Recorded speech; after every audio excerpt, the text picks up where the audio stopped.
Well, again, thank you everyone for joining us this evening for another edition of our Languages of Diversity. And we are so proud to have Dr. Sindhwani come and contribute to our offerings. It's not just important, his CV accomplishments, which are many, but what is so amazing is that I've had the benefit of participating with him in a number of these talks and other conferences as it relates to mindfulness, religious practice and belief, and the other almost silent curriculum that we learn as we become medical professionals. And so it was really my honor, my pleasure to devote this time to him to really get his perspective, given the work that he's done over the course of his career and his dedication to both mindfulness and diversity within his specialty and within the residency. Urology and UT are better for having him here. And so it's my honor again, Dr. Sindhwani, to have you this evening and for your lecture entitled It's All in the Mind. I'm going to mute and come off camera and turn things over to you. Thank you. Thank you, Dr. James, for inviting me. I appreciate this opportunity to share my take on how to promote diversity, inclusion, and also equity. I'm humbled and I'm honored to be part of this. Just a way of introduction, I've been involved in promoting diversity in my department since 2016, and also at the same time have been promoting mindfulness as a tool which helped us to grow and promote diversity within our department, within our clinics, within our staff, residents, and faculty. So just tackling the basic things first. What is diversity? It's something very simple. We all know it's condition of being composed of different elements. This can be something overt or covert. Differences in appearance, background, thoughts, beliefs, cultures, structures, and organizations. That brings diversity.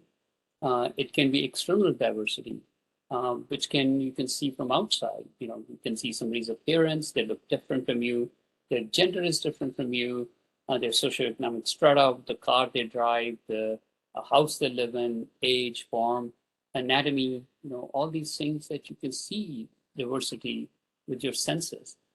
And there can be internal diversity, something that you need a little more time to know somebody and their thoughts, their belief, their gender identity, how they perceive themselves, orientation, sexual orientation, or in general orientation in the society, their physiology. It could be very different from person to person. So diversity can be at a micro level or at a macro level. And I'm not going to go into detail. Diversity also, if you look at the minutest level, remember Schrodinger's wave equation? The light can be both a particle or a wave. So in the same way, we can perceive ourselves as a matter, as a gross being that can be seen, felt, measured, or as a wave, where we are pure energy beings. So look at the ways humans have evolved in how we perceive the world. And this is all full of diversity. As far as the human race goes, remember the concept of all the descendants are from humankind's mother Lucy and father Ardi that was discovered in Northeast Africa. And from that, humanoids, how different human races have evolved, whether it's in terms of races, ethnicity, or aging, gender morphing, or race morphing. So why is diversity? What was the nature for diversity, and why did nature take so much circuitous route to promote diversity? Because basically, if you remember, it has been survival for the fittest. There's constant battle for the resources, which are limited, and the beings that want to make use of those resources. If you go back to your high school biology, you would remember that when cells are dividing, for gamete formation during meiosis, nature experiments each and every time with new expression of combinations. Their exchange of genetic materials by recombination crossover. Why? Because it wants to promote diversity, because it's important for the survival and thriving of the species. We always have bacteria and viruses that are morphing. They are trying to infect their hosts, and hosts are continuously changing so that they can have an upper hand in fighting the infections. We have different changes in our immune system, our HLA system can tackle wide variety of threats to us. And if you remember Darwin's experiment, just looking at finches, how the beaks of the finches evolved. If the finches were, they had either grasping bills because if they were eating insects, if they're seed eaters, it became crushing beaks. So it was the pressure of the environment that promoted diversity among these finches. Similarly, it can be seen in plants. There are new varieties with cross-pollination that come up with the rice and with the potatoes. Some more resistant crops survive, and the other crops that are more susceptible to blight and pest, they die. So basically, diversity is different from me, meaning it's not like me. So that means there's a fundamental concept of me in it, meaning self. Something that's different from your own self is diverse or different from you. So this variation can be an identity, thought, idea that you have defined, that what makes you, you, and what makes others different. Can you escape diversity? The answer is no, you cannot escape diversity. It's part of our nature. It starts in utero. The identity that's being given to you starts even before you're conceived. At conception, it will be the racial mix of your parents.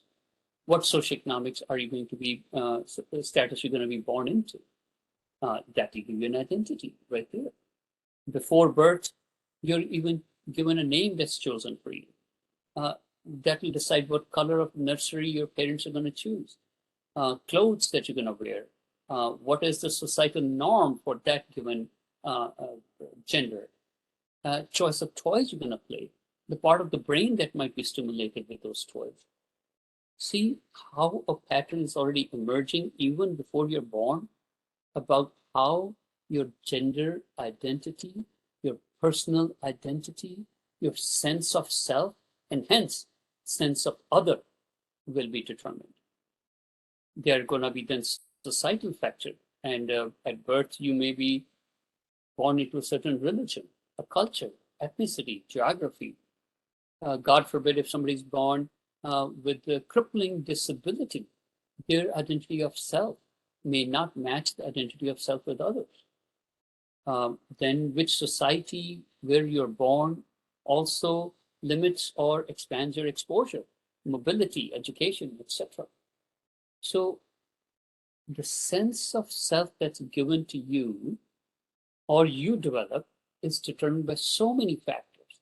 Hence, the diversity will be affected by equal number of factors, the ones which you think as self and non-self. Nowadays, in this era of gender reveal parties, I put this image on the side because the person who did the first gender reveal party on the show, that lady later on issued a big statement when her daughter was 10 years old that how she regrets it.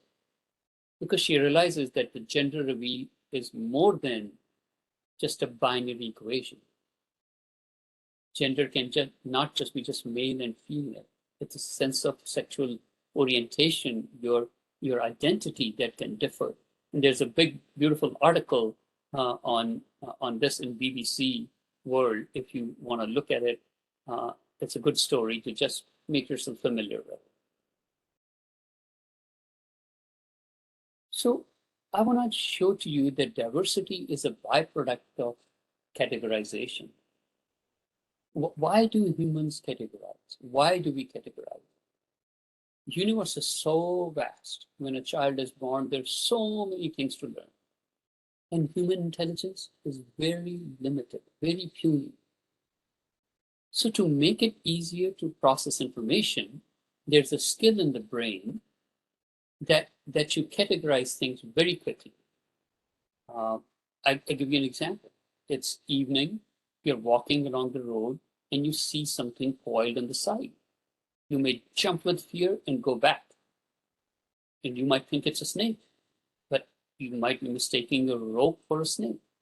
But where did this reaction come from? This fear, fight, flight. Or in nighttime, you're walking in the dark and you see two glowing eyes. You freeze, or are you climbing for protection? These are all survival skills, because the moment you process this information, with an instant, your brain thought that it is threat to your survival. Because you had categorized any wriggly thing on the side which has curves and is flat is a snake and it's going to get you. Or any shiny things in dark might be a predator and it's going to get you. You did not think that a rope can be wiggly. There can be so many other things, but your first response was to respond to it as a threat and withdraw. And that's a good thing, because this is how you survived when you were in early ages in the jungle, where you were in your tribe and you were going hunting, gathering. So this quick response time, mind categorizes to simplify your learning. This survival instinct leads to a conditioning of the mind to do same thing with the people, with the situation, into compartments, so that you can say, if a person looks like this, most likely this is their kind of behavior.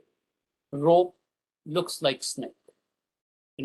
Similarly, this kind of situation, if it arises, this is a threat or this is comfortable. You start categorizing very early.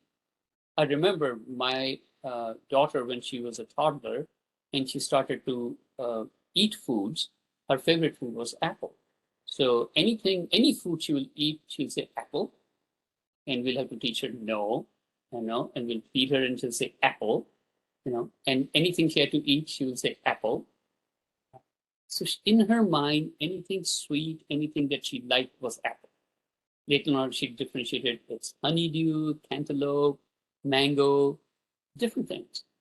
But just for ease of learning, you might have seen in your households also, all four-legged furniture is chair. Everybody who has a mustache is a grandpa. And so it helps a child develop some skills by categorizing things. Diversity then becomes a byproduct of categorization. This mindset of categorizing continues in your life, and it becomes a hindrance. The tool that helped us in early ages of life and of societal development now has become a threat to the society, to the planet. There is people who go through life now, there's no difference. They've lost their curiosity because they have already categorized. If I see such and such person dressed such and such way, driving such and such car, eating at such and such restaurant, is gonna be like this. If it's a successful businessman, a lot of money, they're gonna be good. If there's somebody who's poor, who's homeless, they're bums, they're no good. You're already categorized in your mind without making an effort to know them and to learn about them, because you get in your comfort zone. Now you're ignorant about other people's situation. This conditioning of the mind now starts putting people into compartments, and this is what we are unfortunately calling diversity. Mind has learned the wrong habits. I was flying in a plane, and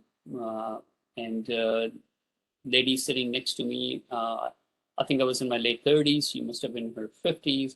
This is early 90s. And she talks to me, oh, hello, and we just chit-chatted. And she brings out her tablet, said, oh, I'm glad you're sitting next to me. Can you look at my tablet and fix it? I was shocked. It doesn't turn on. These are the features that's having a problem. And I said, I'm sorry, I don't know anything about computers or fixing them. She said, oh, aren't you from India? So she's like, all Indians in her mind were IT, tech savvy, good at math, which I hated math. I was never good at it.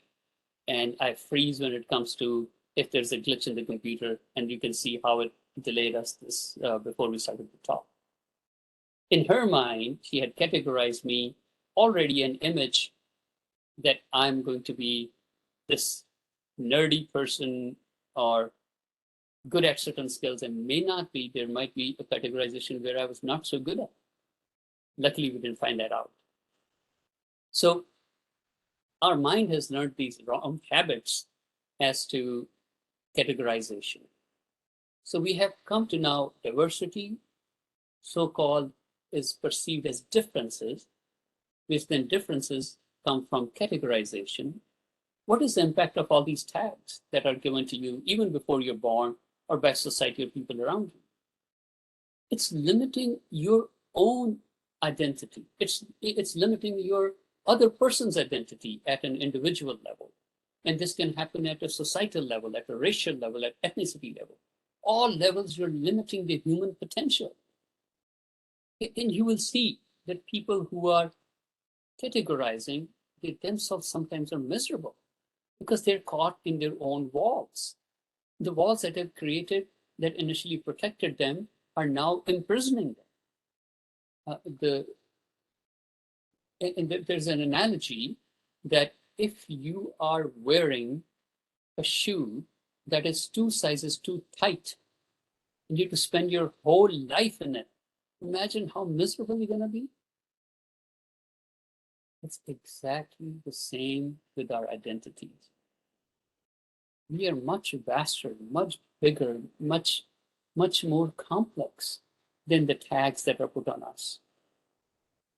And similarly, when we understand people within their ranges, within their limited aspects, we are not really hurting them, we are hurting ourselves because we are constricting our viewpoint and you cannot be happy with it.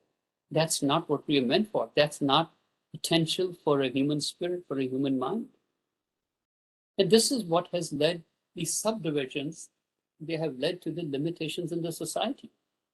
There's tribalism at the level of, the regional, national level, in college, which fraternity you were in, how your fraternity interacted with other fraternity, how you hated, University of Michigan versus Ohio State. You threw stones, you broke their cars, vandalism. There's a primitive sense because you identified with a certain group. Then comes even worse things, the fear of the unknown, the distrust of the opposite faction. That has led to wars and violence. All this started with identity. All this starts with the tag you put on your own self.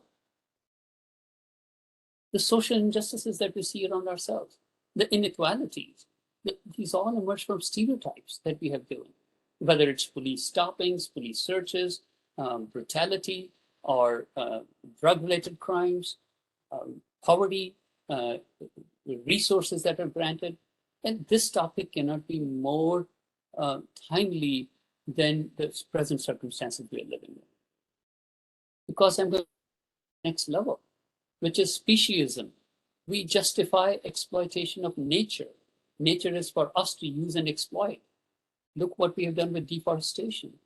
Our resources, because we, as in me, am superior to orangutan in jungles of Indonesia, I have the full right because I'm superior to cut down the palm trees for my use, for my taste. What happens to those primates? I don't care. because they are inferior to me, because they are not like me. I can exploit these things. And this mindset has put the planet in danger. Something that was supposed to help us with survival is now threatening our own survival. So diversity has become a hindrance.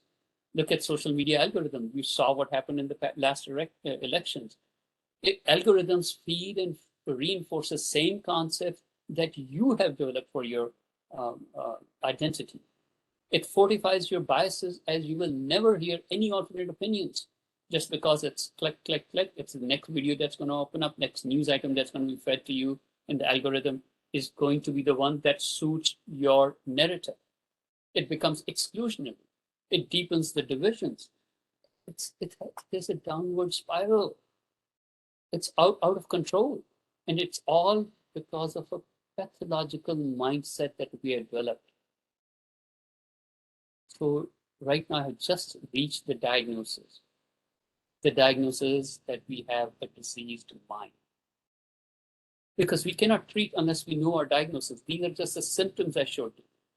And this is a diseased mind. Mind is the problem, but beautifully, mind is the solution too.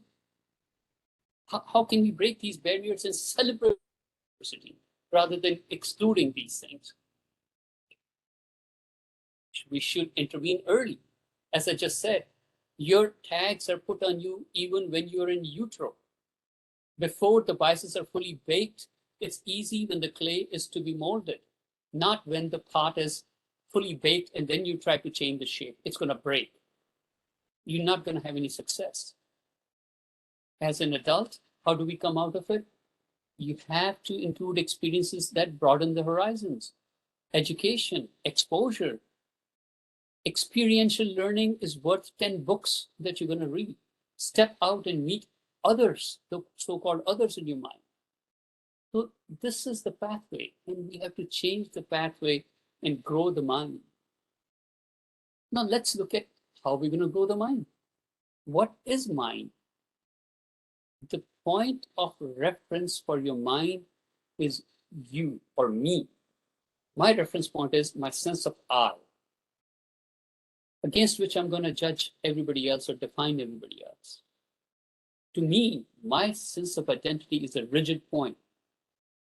It's a fixed point that I have fixed myself at. Hence, it becomes a barrier.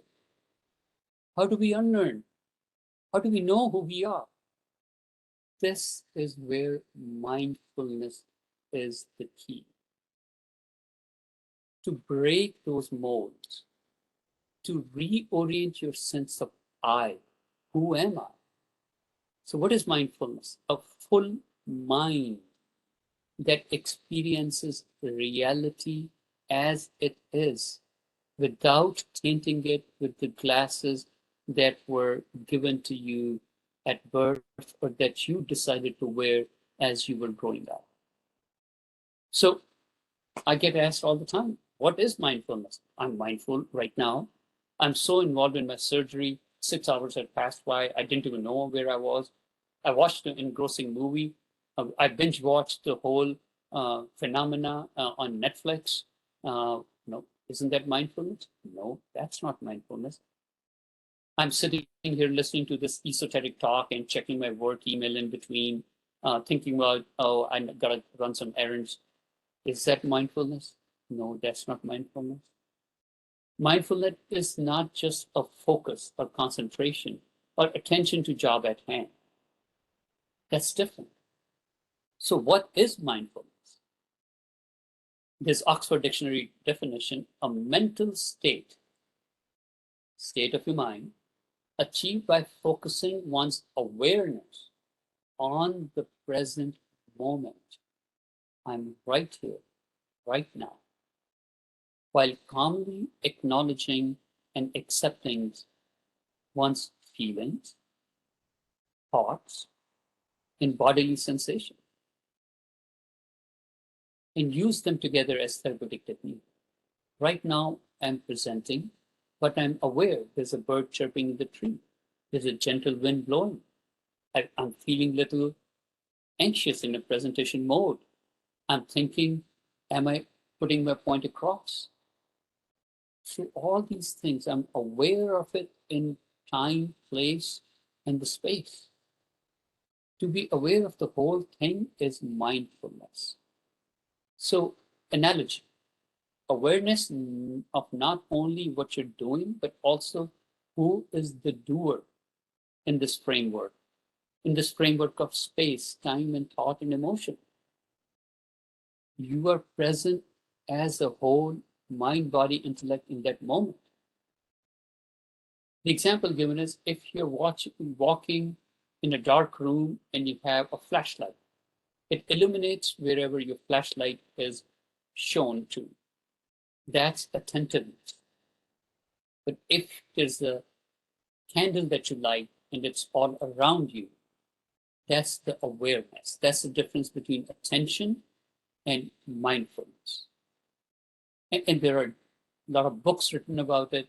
Once you get to practice it, you would love it. The difference that will come to you, you will know when you're paying attention, and it will be another thing, you will be mindful. What is the tone of my voice when I'm talking right now? I'm mindful of that. Because if I'm paying attention to one thing, I have to shine this flashlight to other thing, the attention goes away. But mindfulness does not go away.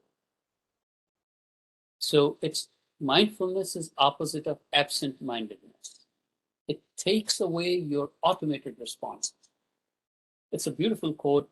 No man ever steps in the same river twice because it's not the same river. By the time you cross it, the water has flown. And remember, it's not the same man. The man who's coming back to cross the river has already crossed it once, has already developed a framework of what it took, how it felt, what I'm doing, where I'm heading this time. His thoughts may be totally different. It's a different man. It's a different river. Mindfulness is a natural, trainable capacity which encourages people to approach experiences with attitudes of curiosity and care, just like a child, and in ways that support overall well-being and general functioning. It causes conscious shift away from automatic habitual responses. And you take the moment, the person, the situation in the context where you are and how you're feeling at that moment. That's mindfulness. So how do we fix this broken mind? Learning is easier, unlearning is hard. You have to put together your fragmented mirror in which you see this world as being fragmented because you have fragmented in your conception as to what the world is right now. You have to become whole first.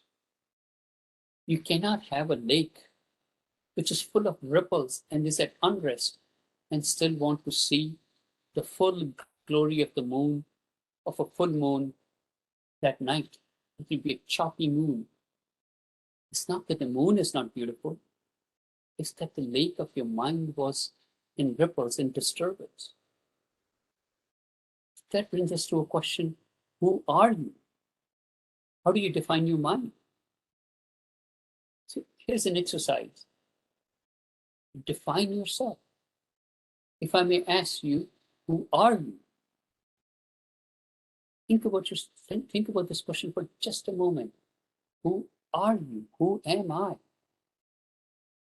The first response that comes to my mind if somebody asked me was, oh, I'm Puneet Sindhwani. I'm the chairman of the department. I'm father of two. I'm husband of a beautiful wife.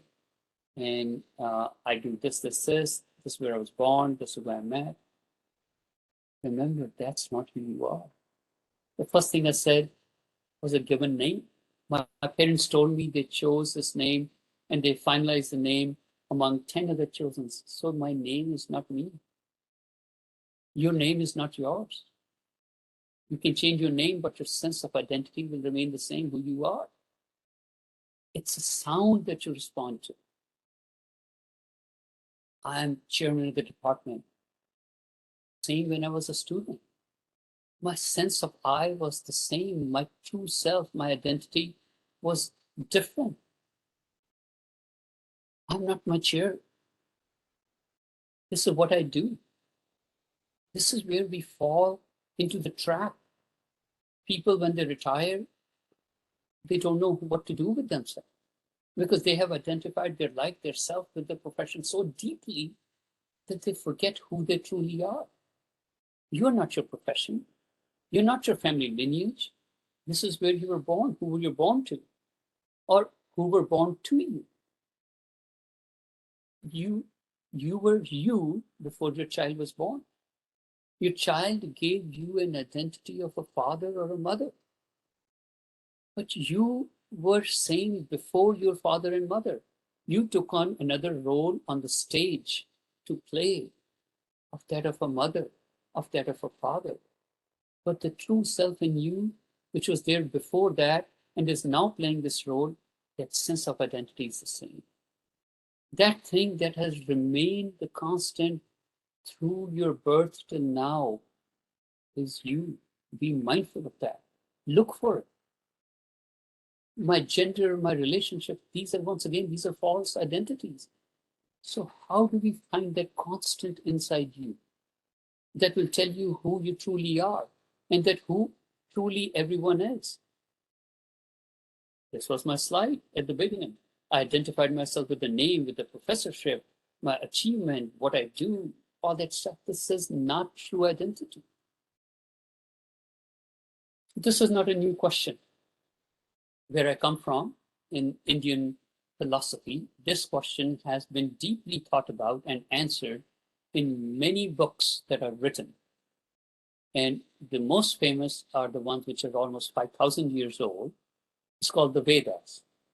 And there are many exercises mentioned in that to take you back to your true self. And then the best exercise that helped me out of all the exercises, and I'll share that with you, is go back to one of your earliest vivid childhood memory. I'll give you a moment to choose that memory, whatever it is. When you think of that memory, see what was happening at that time around you. What was the perspective? Where were you? And most important question, what did you feel? And who felt that? Who was yourself at that time that felt that moment? And then when you come to the present moment, that self that has that memory, that felt that vivid thought, that vivid feeling, is the same true self you are now. Your body has changed, your thoughts have changed, your intelligence has changed, your how you interpret that has changed, but the person who is the experiencer, the true experiencer in you, is the same. That is true self. My vivid memory is I'm almost 18 months or 2 years old. I'm standing at the base of a seems like a very tall staircase. My older sister runs up with her friends. I want to climb, but I'm afraid because these are big stairs made of stone, and I'm afraid I'm going to fall. When I go in that mindset, I feel that awe of big staircase in front of me. That me who felt that is the same me today. That me, that true experiencer, is still the same.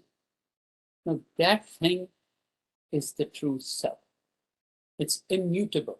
It does not change. It's bigger than your body, mind, and intellect. What we call it in Vedic thought as its pure consciousness. Right now, this is the most burning, one of the most burning questions of the next century that scientists are grappling with is definition of consciousness. With artificial intelligence challenging us about consciousness, we are redefining.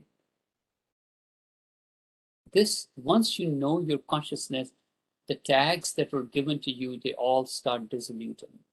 This leads to self-realization. In Vedas, it's mentioned when you self-realize, the Sanskrit for it is tat tvam asi, meaning you are that. What is you? Your true self is that. It's not giving it a name. It's not God. It's not spirit. It's just pointing. It's that. You are that, the ultimate reality. And by default, aham brahmasmi, that since you are the ultimate reality, you are creating your own reality around you. You're creating your own universe around you. This takes you to realize that you're pure consciousness. And so is everything around you. That brings the whole planet as a family. We are related, we are interdependent. The consciousness is the same. The consciousness that drives me to find food when I'm hungry is same consciousness in my dog. When my dog scratches that it's hungry and wants food, is the same consciousness that drives the bird to fly and seek out an insect. It's the same consciousness. When you realize that these are all conscious beings around me, there's no other. It's just different manifestation. It's like you have electric bulb, a fluorescent light, you have a microwave, you have a refrigerator, but everything is electrical equipment. Electricity flowing through them is manifesting as a light, as heat, as cold. But inside, it's all electrical. You cannot be biased against superiority of a light bulb against a microwave. No, they just have different roles. This is ultimate inclusion. And this cannot be an intellectual exercise. It's an experiential revelation. When you feel that, when you know your true consciousness, it comes to you. You realize there is no other. We are all one family. We are all interdependent, related. And you develop extreme reverence towards all creation. The river that feeds you brings water to the crops. You develop a reverential attitude towards the mountain that makes the clouds rise and make them rain. This reverence towards the animal, towards butterflies, to honeybees, to everything that sustains the nature. When you become mindful, you are inclusive of everything. And that's the only way to save our planet, to save our race. Mindfulness is inclusion.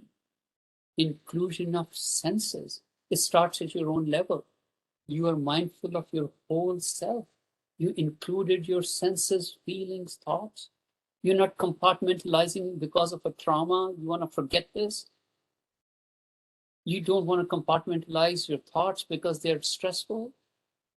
You are looking at yourself as a whole being. You're product of your body, mind, intellect, which is much larger than each of these individually. It completes the self and makes you live in the present. In some aspects, it's equated with enlightenment. You are living in dark till you actually know who you truly are, what your true potential is.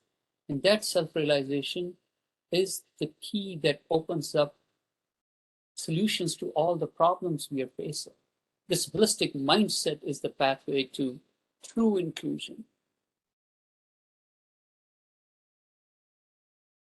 So with that background and that thought process, when we started our mindfulness training at University of Toledo Urology Department, twice a year in person, we did the training. We have certified mindfulness trainers and practitioners. We provided our residents and students with tools for practicing mindfulness so that they are better equipped to handle the challenges of societal ills and also what ails them.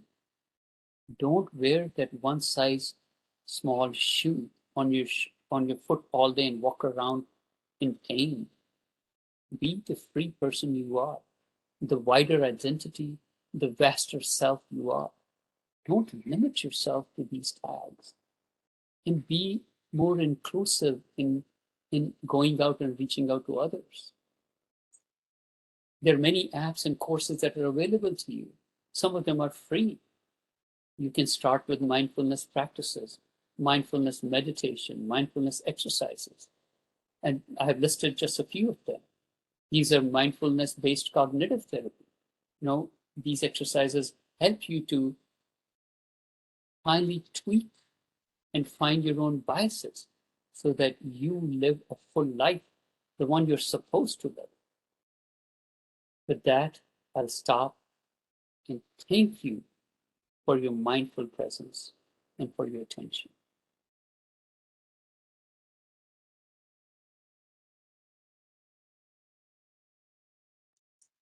Thank you. And I'd like to be able to open it up to anyone that had questions. I'm looking down in the chat.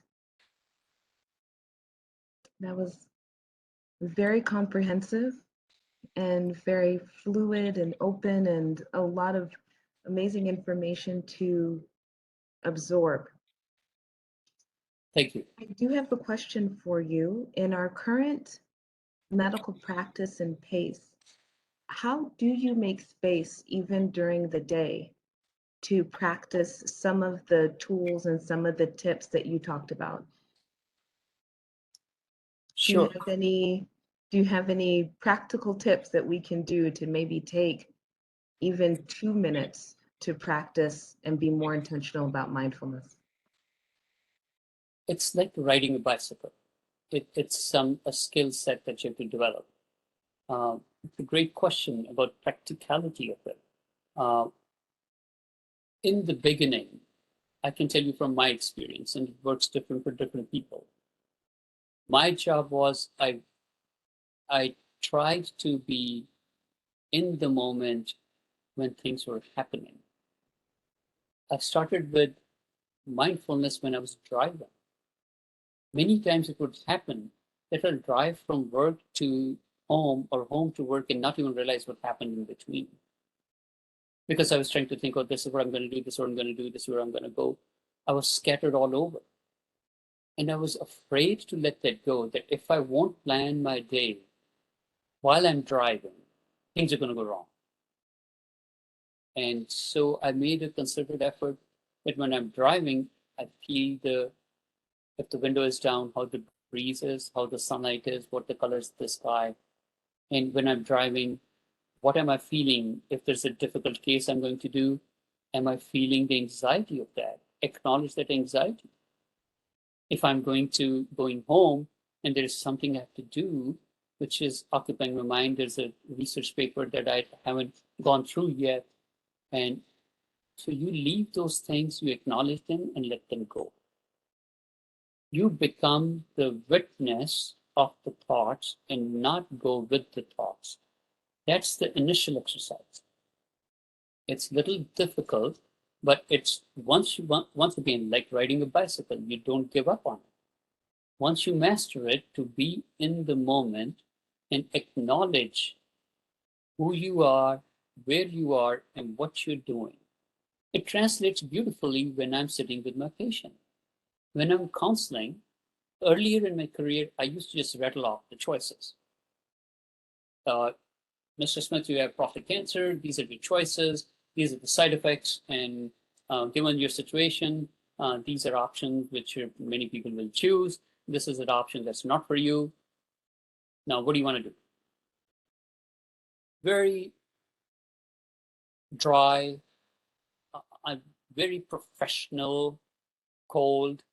But then as you become mindful, you're paying attention to patients' reaction. You have prostate cancer and how they just froze, what their emotional reaction was. Is anything else going to them? You stop, you slow down. You empathize with that. Am I feeling empathy with this person at this point? Am I presenting these choices so that this person can comprehend? I'm aware of my tone. It's not a dry parental authoritative tone. I'm more relaxed and I'm more in tune with them. That's just all to do is take a deep breath at that time and slow down. As a chair, you're in a situation where your funding is being cut, and you're sitting in that meeting and you have to fight for your faculty, for your staff. Once again, you become aware that right now I'm feeling anxious, that my funding is going to be taken away or things are going to be curtailed. How am I going to justify? What do I understand? What is Dean's perspective? What does President want to do?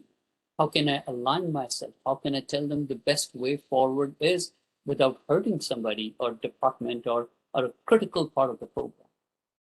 This mindfulness, rather than being reactionary, makes me proactive and actionable.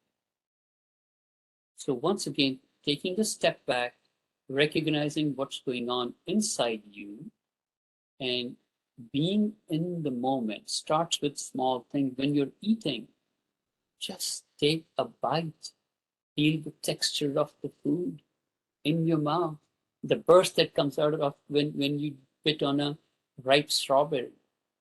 You may have your whole dinner sitting watching Seinfeld and laughing and not realizing what your food was all about. So small exercises, start with that. You want to go to the Everest base camp first before you climb the North Face. And one day you'll reach there in a small step. I love that, the power of small steps. We do have a question from Dr. Osman. What do you think of the issue of the quest to acquire power upon which to justify bias? Wonderful question. All acquisition of power, all desire to acquire power, if you look at the root of it, is because the person is feeling powerless. You want something that you don't have. And there's insatiable thirst for that. When the person goes inwards and looking for the source of power, if it comes from dominance over others, basically at some point, this identity, this self, felt that they were too diminutive. They were too powerless to make a change. They themselves did not know how to handle a given pressure and to stand up to something. So they want to secure their existence themselves by being powerful, so that their identity of self, which they thought themselves as weakling, is not compromised. A child who grows up being threatened, or a child who feels very weak and vulnerable, is more prone to seek power. A person who grew up with dominance over others to keep them suppressed and not give them space, their ideas of space, is hungry for power. When they do that, basically they are using other people to achieve their agenda, and that's where their bias is coming from. How do we encounter such a person? This journey is inwards, everything. You cannot change this person and their quest for power, but what you can do is understand where their quest is coming from. And once again, don't be reactionary to their hunger for power. Rather, be proactive in addressing the issues which are making them feel powerless. If I'm telling my teenage daughter, no, you cannot go out late at night, stay with your friends, she feels powerless. I'm taking her decision-making capacity away. But if I empower her, these are the things These are the things we are concerned about. These are the safety issues. And hey, are you with somebody you know? Are you going to be in a safe place? Have you done your homework? I'm now empowering her with the tools so that it does not appear I'm biased about my child going out late. It is through empowerment that these are my concerns and this is what I'm doing. That way she feels empowered. I hope that answers a tough question.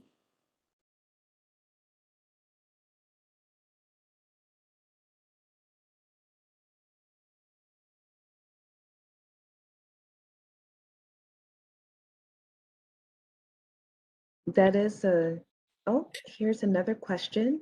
Can you speak to, oh, sorry, that says thank you for your answer. And second question, can you speak to how breathing can be used to calm the mind? Oh, absolutely. Breath is a wonderful tool. The reason it's a wonderful tool is it's a conscious process and it's a subconscious or unconscious process. We are breathing, but we are not aware of it. So it's not part of our mindfulness because we are not aware of it. But we can become aware of it, and so it can become part of our being mindful. Many practices of mindfulness start with focusing on your breath and bringing your breath into your awareness and expanding your awareness. There are many schools of thought, especially the Buddhist meditations, that focus on breath. The reason it was found that breath can alter your physiology is that breath is two-way street. When you are angry, your breathing pattern is different. When you are excited, your breathing pattern is different. When you're relaxed, when you're in deep, your breathing pattern is different. So your emotions can provoke a different breathing style, and scientists found that the reverse is true also. If you breathe that way, you can invoke similar kind of emotion. That was the beauty of it. It works both ways. If I'm agitated, but I refuse to breathe heavy, and if I'm angry and I'm not breathing properly, if I slow down at that time, take deep breaths, breathe it all the way out, you do that 3-4 times, your endorphins go up, your epinephrine, norepinephrine goes down. Your steroid levels go down after 5 minutes of deep breathing. So you are changing your physiology by altering your breath. It's a wonderful bridge between consciousness and being subconscious or unconscious about your physiology. Breath is the bridge that takes you from being automated to being mindful of something as simple as breathing. It's a great tool. Whoever asked the question is a great question, and it's very useful in developing mindfulness, and hence improving yourself, hence seeing the world as more inclusive, and hence taking care of your biases. If only all of us could breathe right at the right moment when we are not stressed. And that question was from Agnes. Thank you so much. Are there any other questions? I was trying to figure out how to unmute the remaining participants who have stayed with us this evening. And I want to give anybody a chance to be able to make any additional comments or ask any additional questions.